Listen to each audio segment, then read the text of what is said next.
వీటికి డీటెయిల్స్ చూస్తే రంగారెడ్డి జిల్లా అబ్దుల్లాపూర్ మెట్రో మండలం పెద్దాంబర్పేటలో మంత్రులు సీతక్క, పొన్నం ప్రభాకర్ తదితర నేతలు పర్యటించారు. ఇక తెలంగాణ పంచాయతీ సెక్రటరీస్ ఫెడరేషన్ రాష్ట్ర అధ్యక్షులు శ్రీకాంత్ గౌడ్ ఆధ్వర్యంలో ఏర్పాటు చేసిన పంచాయతీ కార్యదర్శుల ఆత్మీయ సమ్మేళనానికి హాజరయ్యారు. ఇక ఈ క్రమంలో విధి నిర్వహణలో మృతి చెందిన కార్యదర్శి కుటుంబానికి 3 లక్షల రూపాయలు చెక్కు అందించి వారి కుటుంబంలో ఒకరికి ప్రభుత్వ ఉద్యోగం కల్పిస్తామని భరోసా ఇచ్చారు మంత్రి సీతక్క.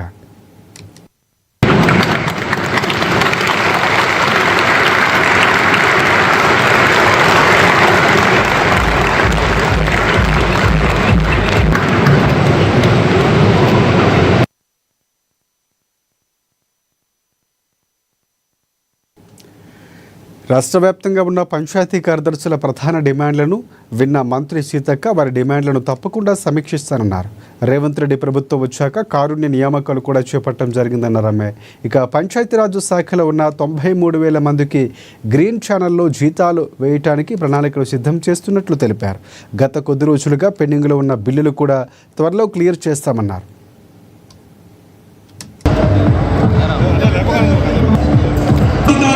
స్టేట్ లో ఉన్నటువంటి కార్యదర్శులందరూ కూడా ఆత్మీయ సమ్మేళనం పెట్టి మమ్మల్ని అందరినీ కూడా ఆహ్వానించడం జరిగింది. మరి నాతో పాటు మంత్రులు పొన్నం ప్రభాకర్ గారు, అదే విధంగా మరి మిగతా సోదరులందరూ కూడా పాల్గొనడం జరిగింది. చాలా సంతోషం.